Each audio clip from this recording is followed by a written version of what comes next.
Good evening everyone. तो आज से हम लोग नेट जेआरएफ विजुअल आर्ट के लिए रोज़ कुछ ना कुछ पढ़ेंगे। तो आज का टॉपिक है Indus valley civilisation. So Indus valley civilisation के इंट्रोडक्शन के बारे में पढ़ते हैं। तो इसे आईवीसी सिंधु घाटी सभ्यता या इंडस वैली सिविलाइजेशन के नाम से जाना जाता है। यह दक्षिण एशिया की एक प्रमुख कांस्य युगीन सभ्यता थी, यानी एक ब्रॉन्ज एज की सिविलाइजेशन थी जिसका टाइम पीरियड 3300 बीसी से 1300 बीसी माना जाता है। और अगर इसके परिपक्व चरण यानी इसका पीक टाइम की बात करें तो 2600 से 1900 बीसी के बीच रहा है। यह सभ्यता प्राचीन मिस्र और मेसोपोटामिया के साथ विश्व की 3 प्रारंभिक सभ्यताओं में से एक थी। तो ये जो सिविलाइजेशन थी इंडस वैली, ये मिस्र और मेसोपोटामिया के कंटेम्प्रेरी थी। तो क्षेत्रफल की दृष्टि से यह बहुत विस्तृत सभ्यता थी जो पाकिस्तान, उत्तरी पश्चिमी भारत और उत्तरी पूर्वी अफगानिस्तान तक फैली थी।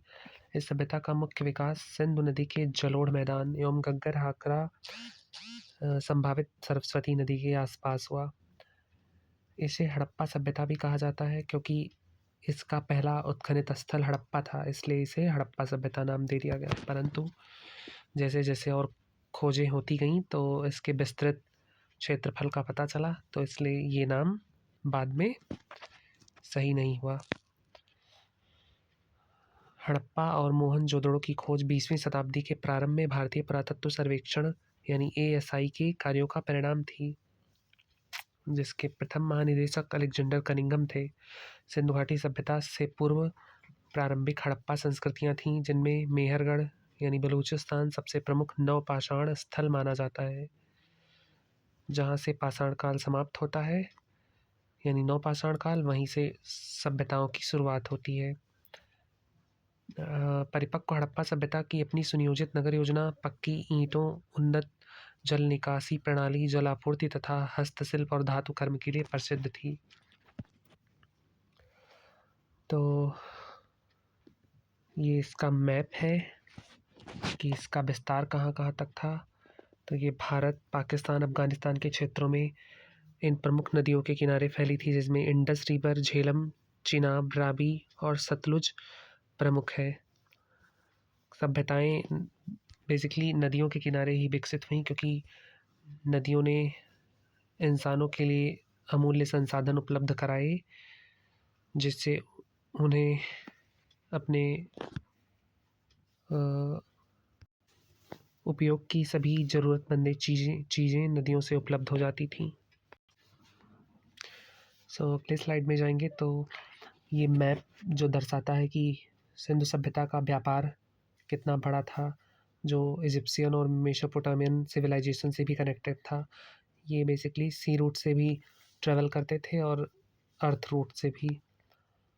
तो इस मैप में दिखाया गया है कि कैसे सिंधु सभ्यतावासी व्यापार के लिए मिस्र और मेसोपोटामिया जाते थे। तो सिंधु सभ्यता के प्रमुख नगरों की बात करें तो मोहनजोदड़ो, हड़प्पा, धौलावीरा, राखीगढ़ी, गनेरीवाला आदि हैं। मोहनजोदड़ो और धौलावीरा को यूनेस्को विश्व धरोहर स्थल घोषित किया गया है।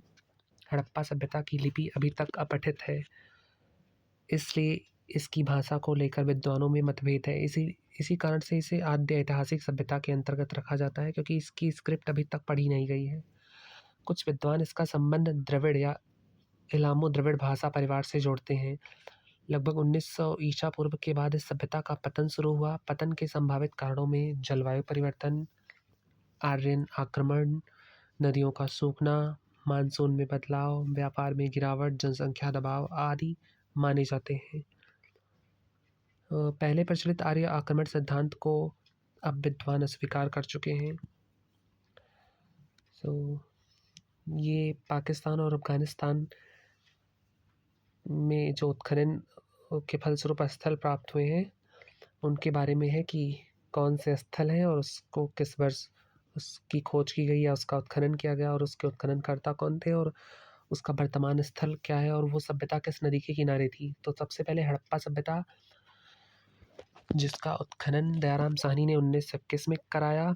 यह पंजाब पाकिस्तान में है वर्तमान में, और ये रावी नदी के किनारे थी।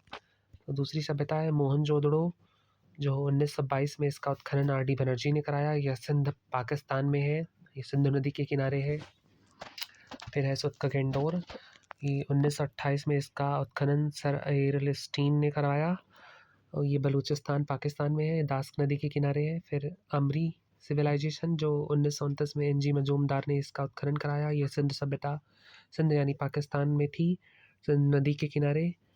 फिर अगली है चंदूदड़ों, 1931 में इसकी खोज एन जी मजूमदार ने कराई, यह सिंध पाकिस्तान में है और सिंध नदी के किनारे है। कोट दीजी, इसका उत्खनन 1953 में एफ ए खान ने कराया, यह सिंध पाकिस्तान में है तथा सिंधु नदी के किनारे है ये। अगली है गढ़वेरी वाला, 1970 के दशक में इसका उत्खनन नहीं हुआ, लेकिन ये पंजाब या पाकिस्तान में घग्गर हाकरा नदी के किनारे है। बालाकोट सिविलाइजेशन जो 1973 में जॉर्ज एफ डेल्स ने इसका उत्खनन कराया, ये बलूचिस्तान पाकिस्तान में है जो अरब सागर के तट पर है। अब ये भारत के प्रमुख सिंधु घाटी सभ्यता के स्थल हैं। तो पहला रोपड़ जो 1953 में वायरी शर्मा ने इसका उत्खनन कराया, ये पंजाब प्रांत में है और सतलुज नदी के किनारे थी। अगली सिविलाइजेशन है कालीबंगा जो 1953 में जिसका उत्खनन बेबी लाल ने कराया, या राजस्थान घग्गर नदी के किनारे है। लोथल 1955 में आर एस राव ने इसका उत्खनन कराया, गुजरात में भोगवा नदी के किनारे है यानी साबरमती नदी के किनारे। अगला दायमाबाद 1958 में इसका उत्खनन एम एन देशपांडे ने कराया, या महाराष्ट्र में गोदावरी या प्रवरा नदी के किनारे है। आलमगीरपुर या 1958 में इसका उत्खनन वायरी शर्मा ने कराया, उत्तर प्रदेश में है, यमुना नदी के किनारे। देसलपुर 1963 में एस आर राव ने इसका उत्खनन कराया, गुजरात में है। सुरकोटदा 1964 में इसका उत्खनन जेपी जोशी ने, गुजरात में है ये। धौलाविरास 1967 में आर एस बिस्ट ने इसका उत्खनन कराया, गुजरात में है और ये मनसर और मनहर नदियों और जलधाराओं के किनारे है। राखी खड़ी 1968 हरियाणा राज्य पुरातत्व ने इसका उत्खनन 1960 के दशक में कराया। अमरेंद्र नाथ ने 1997 से 2000 के मध्य इसका उत्खनन कराया, ये हरियाणा में है, घग्गर नदी के किनारे है। बनावली है 1974 में इसका उत्खनन आर एस बिस्ट ने कराया, हरियाणा घग्गर नदी के किनारे है। भगवानपुरा 1975 में इसका उत्खनन जेपी जोशी ने कराया, या हरियाणा घग्गर नदी के किनारे है। मांडा 1976 जेपी जोशी ने इसका उत्खनन कराया, ये जम्मू कश्मीर में चिनाब नदी के किनारे है। तो ये इतनी फेमस जो साइट्स हैं हड़प्पा के, जिसका उत्खनन प्रमुख आर्कियोलॉजिकल लोगों द्वारा कराया गया और किस नदी के किनारे है और इसका उत्खनन कब हुआ, इसके बारे में हमने पढ़ा। विस्तार से हम सिंधु घाटी सभ्यता के बारे में पढ़ेंगे। तो सिंधु सभ्यता की खोज की बात करें तो सर जनरल कनिंघम महोदय ने हड़प्पा टीले का पता सन 1878 में लगाया, लेकिन 1921 में सर राय बहादुर दयाराम साहनी ने हड़प्पा टीले का सर्वप्रथम उत्खनन कार्य करवाया, जिससे यह सभ्यता प्रकाश में आई। सिंधु सभ्यता में सर्वप्रथम हड़प्पा टीले की खोज के कारण इसे हड़प्पा सभ्यता भी कहा जाता है। 1924 में सर जॉन मार्शल व अर्नेस्ट मैके ने सभ्यता की विस्तृत खोज की व अपने निर्देशन में विभिन्न स्थलों का उत्खनन कराया। मोहेंजोदारो सिंधु सभ्यता का दूसरा सबसे महत्वपूर्ण स्थल है, जिसकी खुदाई 1922 में राखाल दास बनर्जी ने करवाई। ये सिंधु सभ्यता के कुछ प्रमुख क्षेत्र हैं जो दिशाओं के अकॉर्डिंग बांटे गए हैं। तो सबसे उत्तरी क्षेत्र की बात करें तो ये मांडा जो चिनाब नदी के किनारे है, जम्मू कश्मीर में, तो ये सबसे उत्तरी इसका क्षेत्र है। और सबसे दक्षिणी क्षेत्र की बात करें तो ये लोथल है, यानी साबरमती के किनारे, नर्मदा नदी के किनारे है, ये गुजरात में।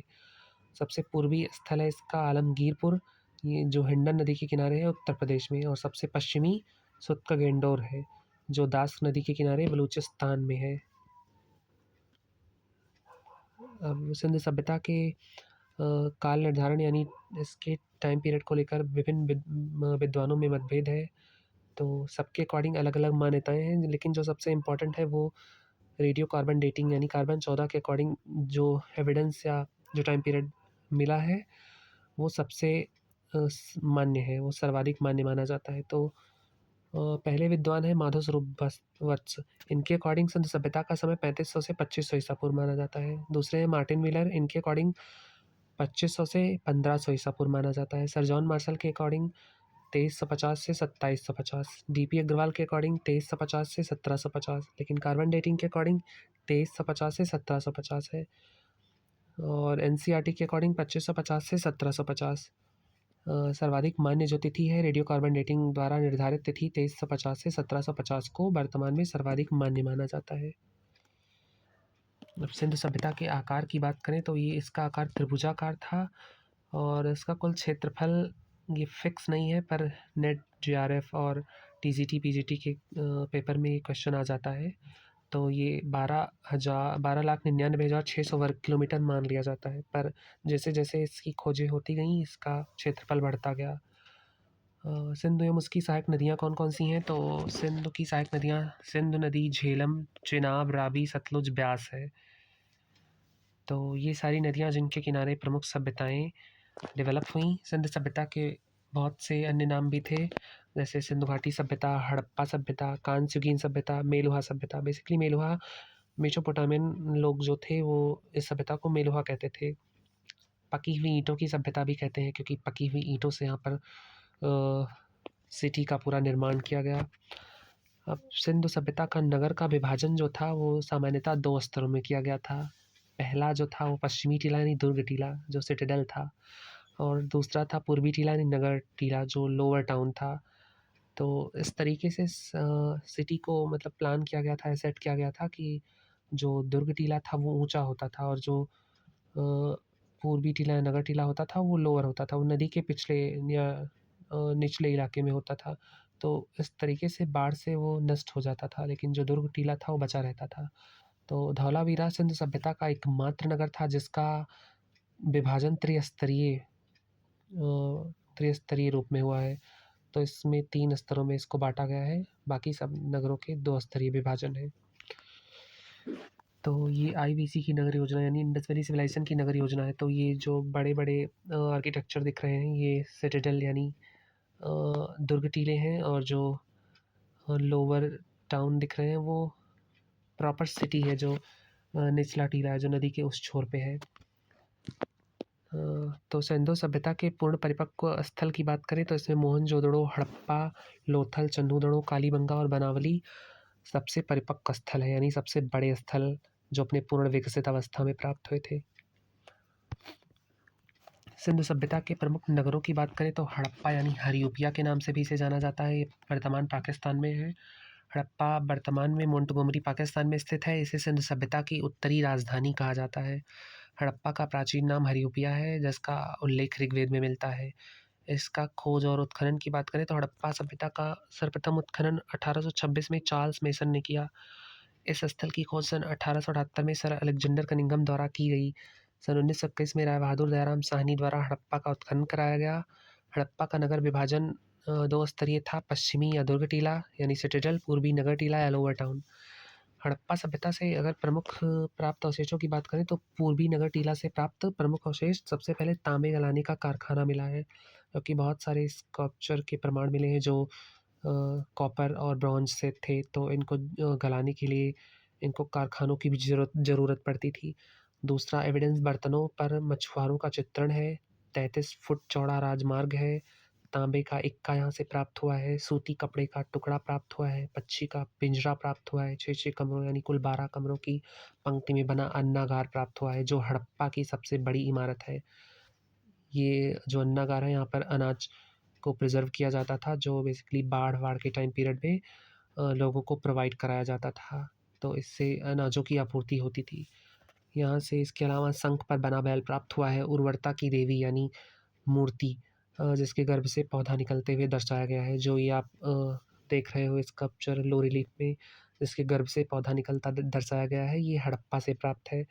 इसके बगल में इंडस स्क्रिप्ट में कुछ लिखा गया है जिसको अभी तक पढ़ा नहीं जा सका है। इसके अलावा R37 कब्रिस्तान हड़प्पा में स्थित है। हड़प्पा से प्राप्त अधिकांश बर्तनों पर लाल धरातल पर काले रंग में चित्रकारी मिलती है।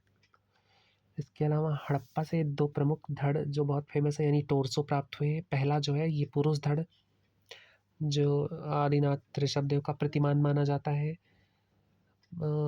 ये इसका मीडियम जो है ये रेड स्टोन में है यानी लाल पत्थर में बना है, और इसकी माप की बात करें तो 3.3 या 3.4 इंच, और सेंटीमीटर में बात करें तो 8.5 सेंटीमीटर है। और इसके टाइम पीरियड की बात करें तो ये 2500 ईसा पूर्व में बनाया गया था। इसका संग्रह है राष्ट्रीय संग्रहालय नई दिल्ली में, इसे प्रिजर्व किया गया है। दूसरा है नर्तक धड़। जिसको नटराज शिव का प्रतिमान माना जाता है। इसका माध्यम है काला स्लेटी पत्थर और इसकी माप है 3.7 या 3.8 इंच, और सेंटीमीटर में बात करें तो 9.25 सेंटीमीटर है ये। और इसका भी टाइम पीरियड है 2500 ईसा पूर्व। ये भी राष्ट्रीय संग्रहालय नई दिल्ली में है। अगला स्थल है मोहनजोदाड़ो। मोहनजोदाड़ो पाकिस्तान में है। मोहनजोदाड़ो पाकिस्तान के सिंध प्रांत में लरकाना जिले में स्थित है।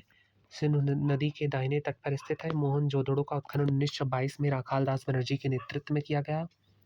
मोहनजोदड़ो से प्राप्त हड़प्पा की दूरी मोहनजोदड़ो से हड़प्पा की दूरी की बात करें तो 483 किलोमीटर है। मोहनजोदड़ो का शाब्दिक अर्थ है मृतकों का टीला, क्योंकि यहाँ पर बहुत सारी डेड बॉडीज़ जो इंडस वैली टाइम पीरियड से बिलोंग करती हैं, उनके एविडेंस मिले हैं, इसलिए इसको मृतकों का टीला भी कहते हैं। मोहनजोदड़ो से प्राप्त प्रमुख अवशेषों की बात करें तो अन्नागार, सबसे बड़ी इमारत अन्नागार, शवाधान के अवशेष, बृहत स्नानागार यानी ग्रेट बाथ है, नर्तकी की कांस्य प्रतिमा यानी डांसिंग गर्ल की जो ब्रॉन्ज स्कल्पचर है फेमस, वो मिली है। दाढ़ी वाले सुंदर योगी की मूर्ति, जिसे प्रीस्ट किंग भी कहते हैं। मदर गॉडेस की प्रतिमा है। पशुपति मोहर है। जेड आकार का हार है। सभा भवन है। हाथी का कपाल है। दाढ़ी वाले पुजारी की प्रतिमा, घोड़े के दांत एवं हाथी का कपाल, स्वास्तिक चिन्ह युक्त मूर्ति, बंदर की मूर्ति, महाविद्यालय यानी कॉलेज असेंबली टाइप स्ट्रक्चर मिले हैं। तो ये पहला स्कल्पचर मोहनजोदड़ो से जो डांसिंग गर्ल का है, नेट जेआरएफ और इस तरीके के एग्ज़ाम में हमेशा पूछा जाता है। तो ये सिंधु सभ्यता से बिलोंग करता है। ये मोहनजोदड़ो से प्राप्त हुआ है। इसका टाइम पीरियड 2300 ईसा पूर्व में लगभग है, और ये ब्रॉन्ज से, कांस्य से बना है, जिसे लॉस्ट वैक्स प्रोसेस से यानी सिरे पर्दू या मधुच्छिष्ट विधा से बनाया गया है। इसके बाएं हाथ में 24 से 25 चूड़ियाँ हैं और दाएं में 4 चूड़ियाँ हैं। इसकी माप की बात करें तो ये 10.5 गुणे 5 गुणे 2.5 सेंटीमीटर है, यानी लंबाई, चौड़ाई, ऊंचाई 10.5 इंच सेंटीमीटर ये लंबा है, और इसकी ऊंचाई अगर इंच में बात करें तो ये 4.10 इंच ऊंचा है।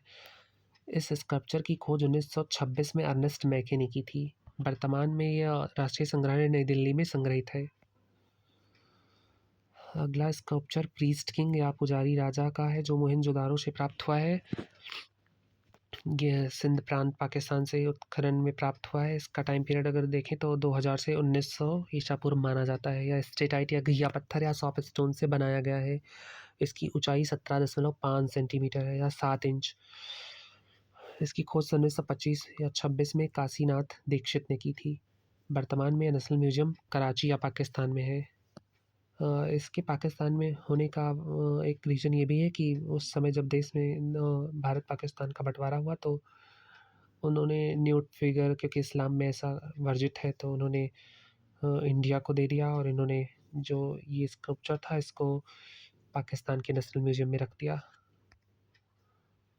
तो ये स्कल्पचर है जिसमें त्रिफॉइल अलंकरण बने हैं। त्रिफुलिया अलंकरण, या जो कहा जाता है कि इसने त्रिफुलिया शॉल ओढ़ रखा है।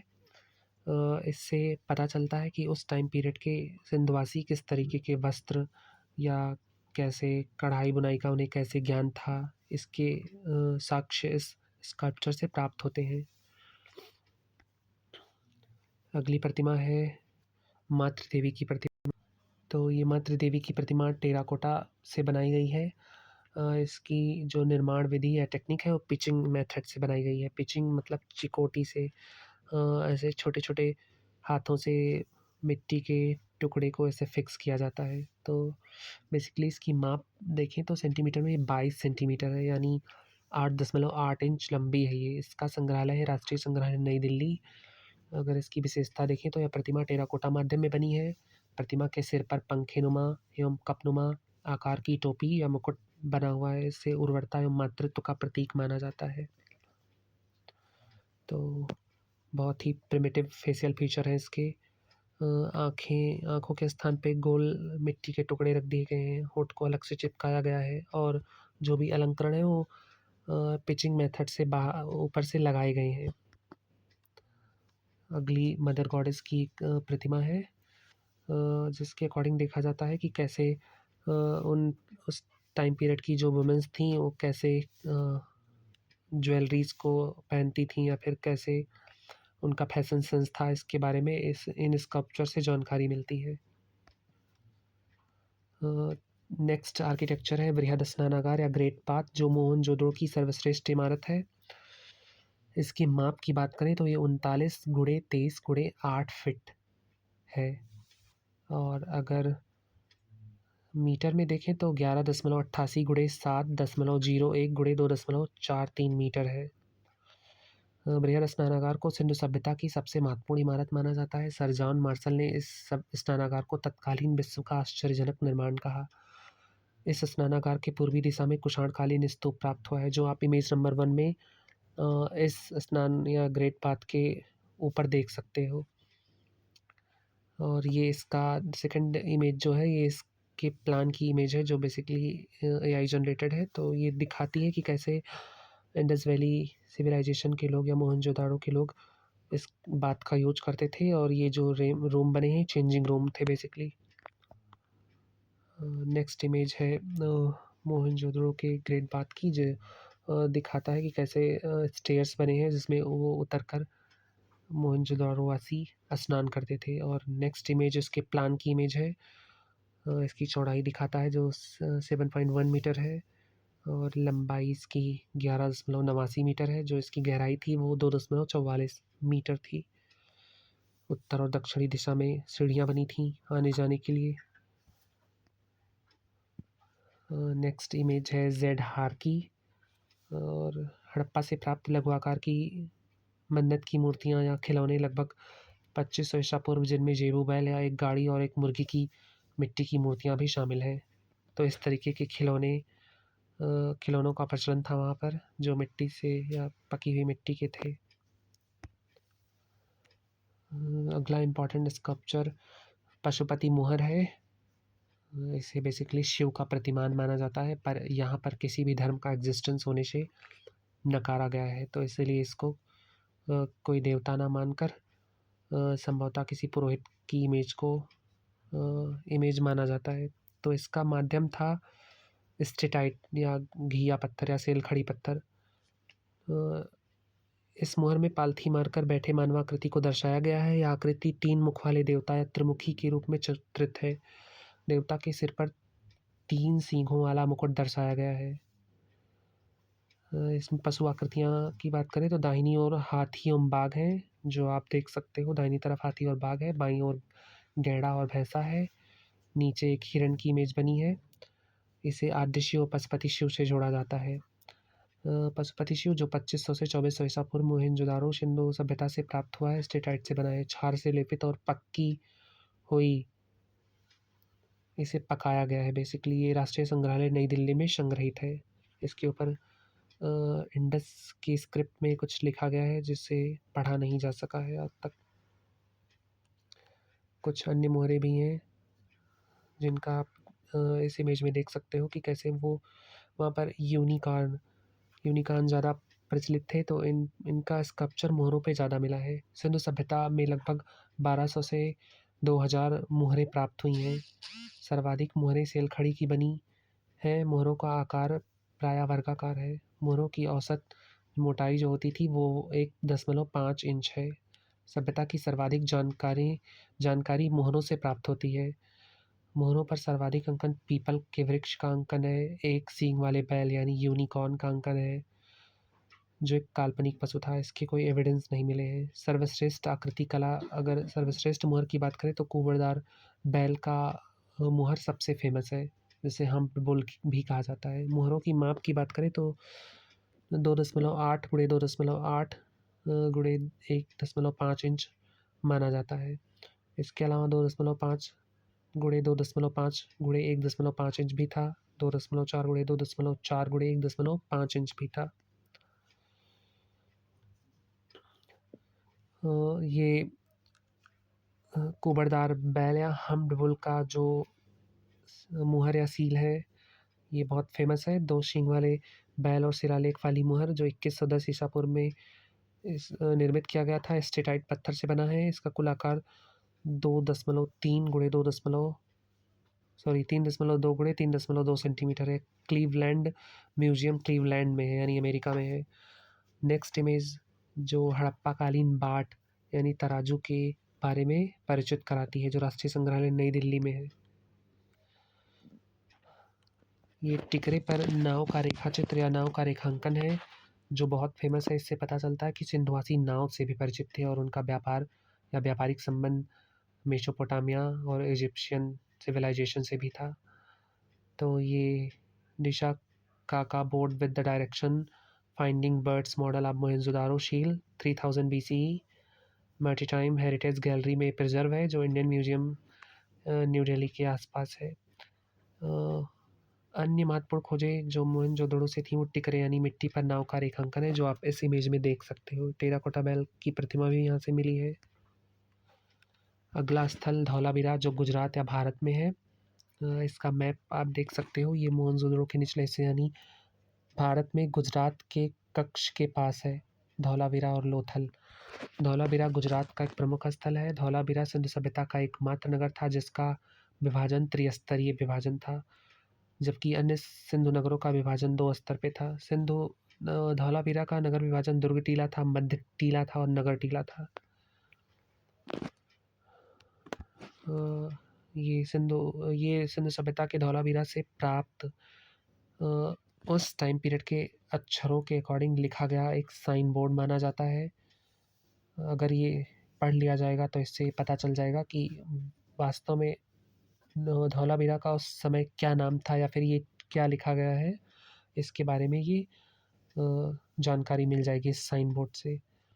धौलावीरा से प्राप्त प्रमुख अवशेषों की बात करें तो यहाँ से बांध यानी जल संचयन व्यवस्था के साक्ष्य मिले हैं, पॉलिशदार श्वेत पत्थर के साक्ष्य मिले हैं, स्टेडियम के साक्ष्य मिले हैं, तटबंधों के साक्ष्य मिले हैं, 10 बड़े आकार के संकेताक्षरों वाले अभिलेख मिले हैं, जो ऊपर की इमेज में आप साफ साफ देख सकते हैं। ये 10 अक्षरों के संकेताक्षर वाले साइन बोर्ड है।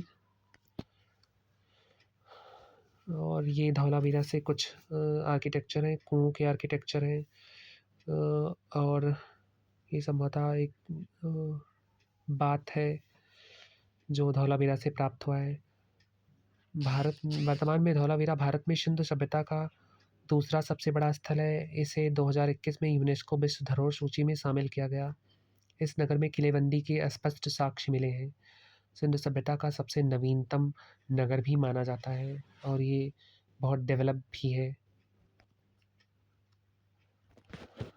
तो तांबे की प्रमुख वस्तुओं की बात करें तो प्रमुख स्थानों से कुछ प्रमुख वस्तुएं प्राप्त होती हैं जो एग्ज़ाम में आती हैं। तो पहला कालीबंगा से तांबे की बत्तख प्राप्त हुई है। चंदूदड़ों से तांबे का हंस प्राप्त हुआ है। लोथल से तांबे का वाणाग्र प्राप्त हुआ है यानी जो तीर का अगला भाग होता है। बनवाली यानी तांबे का रथ, दायमाबाद या तांबे की प्रमुख वस्तुएं प्राप्त हुई हैं। चंदूदड़ों या पाकिस्तान में जो स्थल है, चंदूदड़ों से प्राप्त अवशेष की बात करें तो कुत्ते को बिल्ली का पीछा करते हुए दर्शाने वाला चित्र मिला है। यहाँ पर सौंदर्य प्रसाधन सामग्री मिली है, अलंकृत हाथी लिपस्टिक मिली है, वक्राकार ईंटें मिली हैं, तांबे की चूड़ियाँ, मनके बनाने का कारखाना आदि मिला है। चंदूदड़ों बिना दुर्ग वाला या गढ़ वाला एकमात्र सिंधु का नगर था, क्योंकि इसका विभाजन नहीं किया गया था, इसलिए कोई इसमें दुर्ग नहीं था, ये एक नगर टीला था। कालीबंगा से प्राप्त या राजस्थान के कालीबंगा से प्राप्त अवशेषों की बात करें तो काले रंग की चूड़ियाँ मिली हैं यहाँ पर, इसीलिए इसका नाम कालीबंगा भी है। और कालीबंगा का शाब्दिक अर्थ भी है काले रंग की चूड़ियाँ। जुते हुए खेतों के साक्ष्य मिले हैं। घरों में कुओं के साक्ष्य मिले हैं। तांबे की बटन मिली है। बेलनाकार मोहरे यानी सिलेंडर सील्स मिले हैं। लकड़ी की नालियों के साक्ष्य मिले हैं। हवन कुंड यानी फायर आल्टर्स मिले हैं। कांसे की सुइयाँ मिली हैं। अगला स्थल लोथल है जो गुजरात में है। तो ये लोथल का एक इमेजनरी विजुअल्स है जिसके थ्रू आप देख सकते हैं कि कैसे लोथल के लोग समुद्री मार्गों से या नदियों के द्वारा व्यापार करते थे। ये एक बेसिकली पत्तन था जिसे डाक यार्ड भी कहते हैं। लोथल सिंधु सभ्यता का प्रमुख बंदरगाह नगर था। इसे सिंधु सभ्यता का डाक यार्ड भी कहा जाता है। लोथल को सिंधु सभ्यता का मैनचेस्टर भी कहा जाता है। यह मोहनजोदड़ो से लगभग 600 मील यानी 960 किलोमीटर दक्षिण पूर्व में स्थित है। यहाँ से प्राप्त अवशेषों की बात करें तो गोदीवाड़ा यानी डॉकयार्ड, जहाज बनाने का कारखाना, तांबे का हंस, तराजू एवं पत्थर के बाट, शतरंज के नमूने, जहाज़ों की पेंडियाँ, हाथी दांत का पैमाना, अनाज पीसने की चक्की, चावल की भूसी, मोती बनाने की भट्ठी, 10:16 के अनुपात पर आधारित फारसी मोहरें प्राप्त हुई हैं। यहाँ पर युग्म समाधियाँ यानी 2 व्यक्तियों को एक साथ दफनाए जाने के साक्ष्य भी हैं। मृदभांडों पर चित्रित पंचतंत्र की कथा यानी धूर्त लोमड़ी नाव एवं दिशा मापक यंत्र भी प्राप्त हुआ है, जो समुद्री मार्गों में व्यापार के समय यूज किया जाता था। अगला स्थल बनवाली है, जो हरियाणा में बनवाली हरियाणा के हिसार जिले में है। यह प्राचीन सरस्वती नदी के किनारे स्थित था। अगर अवशेष की बात करें तो यहाँ से प्राप्त अवशेषों में मिट्टी के बर्तन, सेल खड़ी यानी स्टेटाइट की मोहरें हैं, हल की आकृति यानी खिलौना हल है, तांबे का बाणाग्र है। तो ये पहली इमेज है जो पकी हुई ईंटों से बना एक शासक के घर का स्नानघर या शौचालय का ढांचा का एक आर्किटेक्चर है। और नेक्स्ट इमेज जो है लोथल से जुड़वा शवों का अंतिम संस्कार जो उत्खनन के एविडेंस के रूप में प्राप्त हुआ है, जिससे पता चलता है कि वहाँ पर जुड़वा शवों को दफनाया जाता था। अगला स्थल है राखीगढ़ी। राखीगढ़ी हरियाणा में है। यहाँ पर 5 से अधिक बड़े बड़े टीले प्राप्त हुए हैं, जहाँ से उस टाइम पीरियड के सभ्यता के प्रमाण मिलते हैं। इसे हड़प्पा सभ्यता की प्रांतीय राजधानी कहा जाता है। वर्तमान में भारत में सिंधु सभ्यता का सबसे बड़ा स्थल है ये।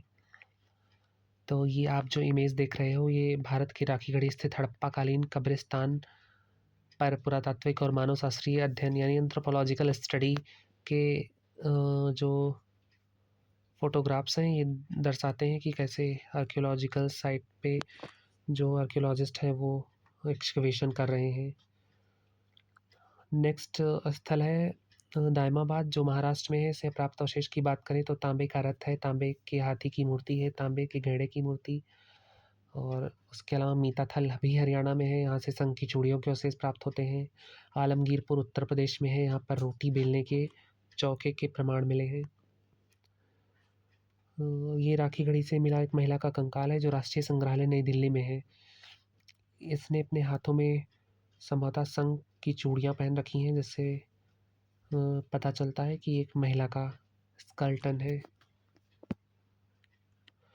अब कुछ प्रतीक चिन्हों की बात करते हैं और इनका सिंधु सभ्यता में क्या महत्व था, उसके बारे में जानते हैं, जो EMRS, TGT, PGT और नेट जैसे एग्ज़ाम में पूछे जाते हैं अक्सर। तो मातृ देवी मुख्यतः ये इष्ट देवी होती थी सिंधु सभ्यता की। पशुपति शिव योगीश्वर माने जाते थे, यानी योग के देवता। कुबड़ वाला बैल जो था, ये पवित्र पशु था जिसकी पूजा होती थी। कबूतर पवित्र पक्षी था। पीपल पवित्र वृक्ष हुआ करता था। स्वास्तिक सूर्य उपासना का प्रतीक था। ताबीज प्रजनन शक्ति का प्रतीक था। बकरा बलि का प्रतीक था। नेक्स्ट सिंधु सभ्यता की प्रमुख विशेषताओं की बात करें तो कृषि में सिंधुवासी जौ, गेहूँ इनकी फसलें थीं। प्रमुख रूप से जौ और गेहूँ को उपजाते थे। तिल, मटर, चावल एवं कपास की भी खेती करते थे। ये इनकी मुख्य व्यावसायिक फसलें थीं, जिनको ये आयात निर्यात करते थे। विश्व में सर्वप्रथम कपास की खेती सिंधु सभ्यता में की गई। कृषि के प्राचीनतम साक्ष्य मेहरगढ़ यानी पाकिस्तान से प्राप्त होते हैं। खान पान की बात करें तो ये नारियल, खजूर, आम, तरबूज आदि फलों का सेवन करते थे। फलों की जानकारी मृदभांडों पर बने चित्रों से मिलती है। पशुपालन में गाय, भैंस, ऊँट, भेड़ आदि पशुओं को पालते थे। बाघ, हिरन, खरगोश आदि से भी परिचित थे, परंतु उन्हें घोड़े का ज्ञान नहीं था। फिर भी सुरकोटदा से घोड़े की अस्थियां प्राप्त होती हैं। वस्त्र, ये सूती, ऊनी एवं रेशमी वस्त्रों का प्रयोग करते थे। कताई, बुनाई एवं रंगाई का ज्ञान था इन्हें। इसकी भी जानकारी प्रीस्ट किंग के स्कल्पचर से या फिर और भी स्कल्पचर से मिलती है। अगर धातु का ज्ञान या मेटल के नॉलेज के बारे में बात करें तो इन्हें तांबा, चांदी, सोना, टिन, कांस्य या पीतल एवं शीशा का ज्ञान था। कांस्य जो 3 धातुओं को मिलाकर बनता है या ब्रॉन्ज जिसको कहा जाता है, तांबा प्लस टिन, और इसमें कुछ अन्य धातुएं भी मिलाई जाती हैं। इसका अनुपात नेट के पेपर में पूछा गया है। 90% इसमें तांबा होता है, 7% टिन होता है, 3% अन्य धातुएं होती हैं, जिसको मिलाकर मजबूत धातु या कांस्य बनाया जाता है। धातु एवं तकनीक की बात करें तो सिंधु सभ्यता के लोग प्रमुख रूप से कांस्य युग से संबंधित थे। सिंधु सभ्यता में सर्वाधिक प्रयोग तांबे या कॉपर का हुआ है। लोगों को लोहे का ज्ञान नहीं था, यानी इन्हें आयरन का पता नहीं था। कांस्य का निर्माण तांबा प्लस टिन के मिश्रण से किया जाता था। धातुओं में तांबा, सोना, चांदी, टिन, कांस्य आदि ज्ञात थे। ये कुछ इमेजेस हैं जो वहाँ के स्कल्पचरल एविडेंस के रूप में प्राप्त हुए हैं। पहला बैल के आकार की टेराकोटा नाव और महिला की मूर्तियाँ हैं। ये कोटतीजी से प्राप्त होती हैं जो 2800 से 2600 ईसा पूर्व में निर्मित की गई थी।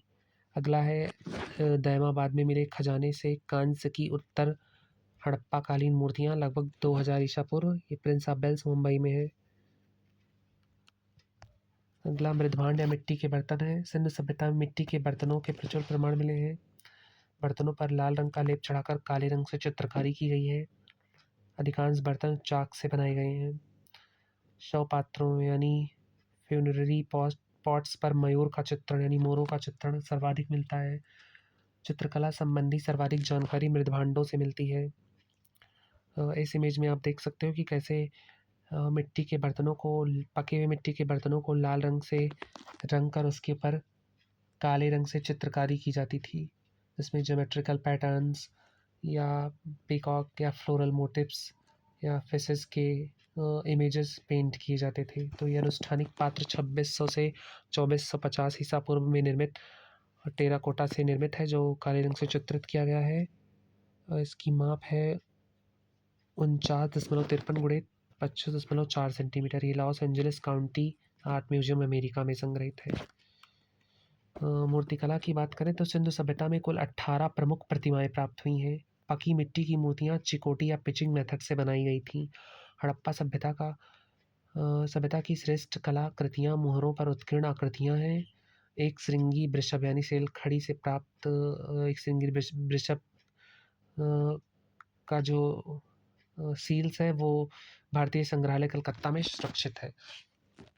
नगर योजना या सिटी प्लानिंग और आर्किटेक्चर की बात करें तो मकान ब्रिक पद्धति में बने थे, जो पकी हुई ईंटों से बनते थे। ईंटों का अनुपात 4:2:1 था। ये क्वेश्चन भी एक बार किसी एग्ज़ाम में आया है। लंबाई अनुपात चौड़ाई अनुपात ऊंचाई, यानी 4 इसकी लंबाई थी, 2 इसकी चौड़ाई, 1 इसकी ऊंचाई। मकान निर्माण में यल आकार की ईंटों का प्रयोग किया गया। घरों में स्नानागार अर्धवृत्ताकार योजना पर बने थे। कालीबंगा से कच्ची ईंटों के भवन मिले हैं। कालीबंगा में फर्श निर्माण में अलंकृत ईंटों का प्रयोग हुआ है। बनवाली के मकानों में अग्निवेदियां प्राप्त हुई हैं। सिंधु सभ्यता के धार्मिक विश्वासों की बात करें तो यहाँ का समाज मातृ सत्तात्मक था। लोग मातृ देवी और पशुपति शिव की पूजा करते थे। मातृ पूजा का प्रारंभ सिंधु सभ्यता से ही माना जाता है। प्रमुख प्रतीक चिन्हों की बात करें तो पीपल पवित्र वृक्ष हुआ करता था। स्वास्तिक सूर्य उपासना का प्रतीक था। तावीज प्रजनन शक्ति का, बकरा बलि का प्रतीक था। कृषि एवं पशुपालन में प्रमुख फसलें जौ और गेहूं थीं। व्यावसायिक फसल कपास थी। कपास की प्रमुख खेती सिंधुवासियों ने ही की थी। कृषि की प्राचीनतम साक्ष्य मेहरगढ़ या पाकिस्तान से मिले हैं। ये गाय, भैंस, ऊँट, भेड़, घोड़े आदि को पालते थे। इन्हें घोड़े और तलवार का ज्ञान नहीं था। ये बहुत शांतिप्रिय लोग थे, इसलिए यहाँ पर अस्त्र शस्त्रों के उतने प्रमाण नहीं मिले हैं। महत्वपूर्ण स्थल एवं विशेष तथ्य की बात करें तो राखीगढ़ी भारत में हरियाणा में स्थित सबसे बड़ा हड़प्पा का नगर है। मोहनजोदड़ो विश्व का प्राचीनतम योजनाबद्ध नगर है। लोथल सिंधु सभ्यता का प्रमुख बंदरगाह है और चंदूदड़ो और लोथल मन का निर्माण केंद्र यानी मोतियों के मन के बनाए जाते थे। गुनेरिया या गुंजेरिया मध्य प्रदेश तांबे के 424 अवजारों की निधि प्राप्त हुई है यहाँ पर। रोपड़ पंजाब से तांबे की कुल्हाड़ी के साक्ष्य हैं। रोजदी से भीषण अग्निकांड के साक्ष्य प्राप्त होते हैं। मालवड़ से यानी राजस्थान से नहर सिंचाई के प्रमाण है। सुरकोटदा से घोड़े की अस्थियां मिली हैं। और इनकी लिपि की बात करें तो सिंधवासी चित्रात्मक यानी पिक्टोग्राफिक लिपि यूज करते थे। इसकी लिपि में कुल 396 चिन्ह प्राप्त हुए हैं। लेखन क्रम दाएं से बाएं, कभी कभी पंक्ति बदलने पर उल्टा। लिपि अब तक अपठित है, इसको अभी तक पढ़ा नहीं जा सका है। इसके समकालीन कुछ अन्य पूर्ववर्ती या समकालीन सभ्यताएं थीं जो बहुत इम्पॉर्टेंट है। ये कई बार एग्जाम में आ चुकी हैं। पहला क्वेटा सभ्यता जो 3500 से 1800 ईसा पूर्व थी। इसके खोजकर्ता ऑरेल स्टीन थे। पकी मिट्टी के सिर और बर्तनों के साक्ष्य यहाँ से प्राप्त होते हैं।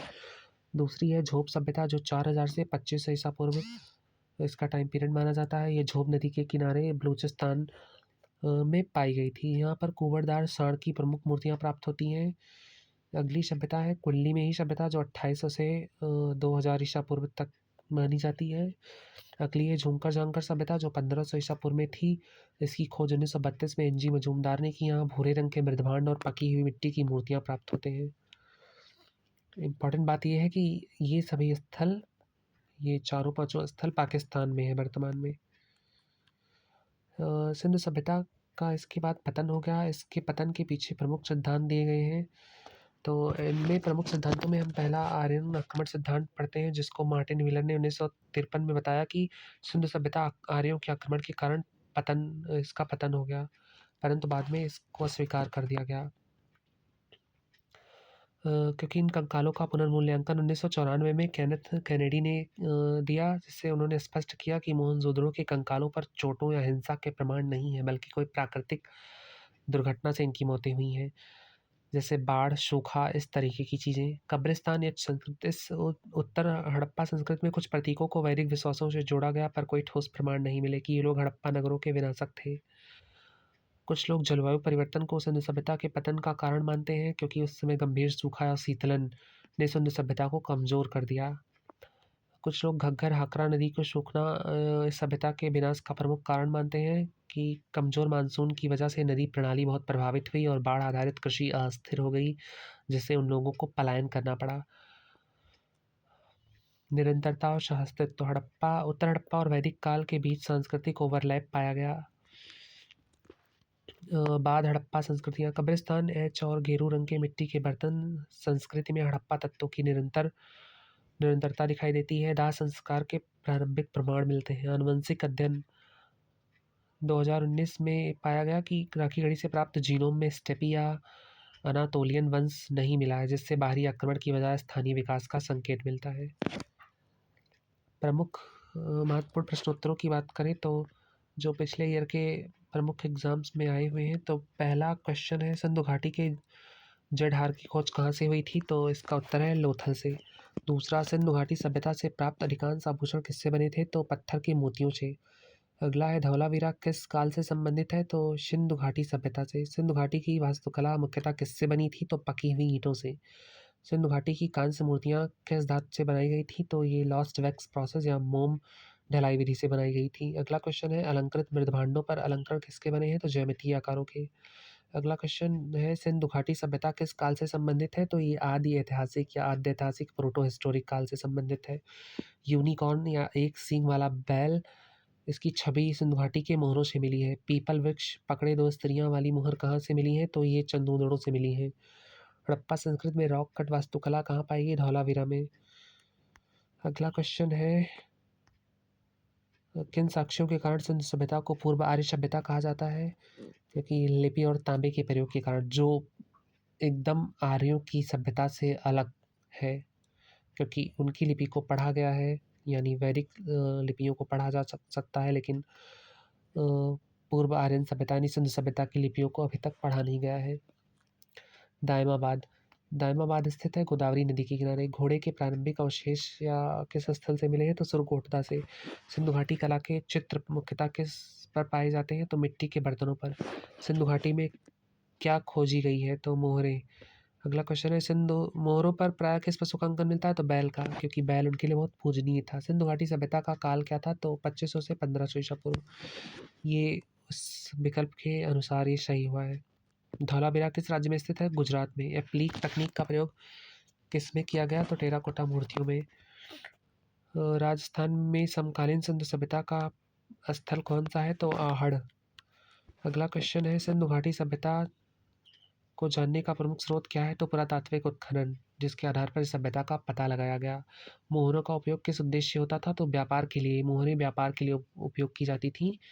इन मोहरों के साथ मेसोपोटामिया और इजिप्शियन सिविलाइजेशन से मिले हैं, जिसके कारण पता चलता है कि इनका व्यापार उन देशों से भी था। वृषभ मोहरें किस पदार्थ की बनी है, तो सेलखड़ी की। सिंधु सभ्यता के लोग किस वृक्ष की पूजा करते थे, तो पीपल की। सिंधु सभ्यता की खोज दयाराम साहनी ने की। भारतीय कला का सबसे प्राचीन केंद्र कौन सा है, तो सिंधु घाटी सभ्यता। मोहनजोदड़ो की खोज किसने की, तो राखालदास बनर्जी ने। प्रथम नगरीय सभ्यता का उदाहरण कहाँ मिलता है, तो मोहनजोदड़ो और हड़प्पा से। हड़प्पा और मोहनजोदड़ो किस सभ्यता से संबंधित है, तो सिंधु सभ्यता से।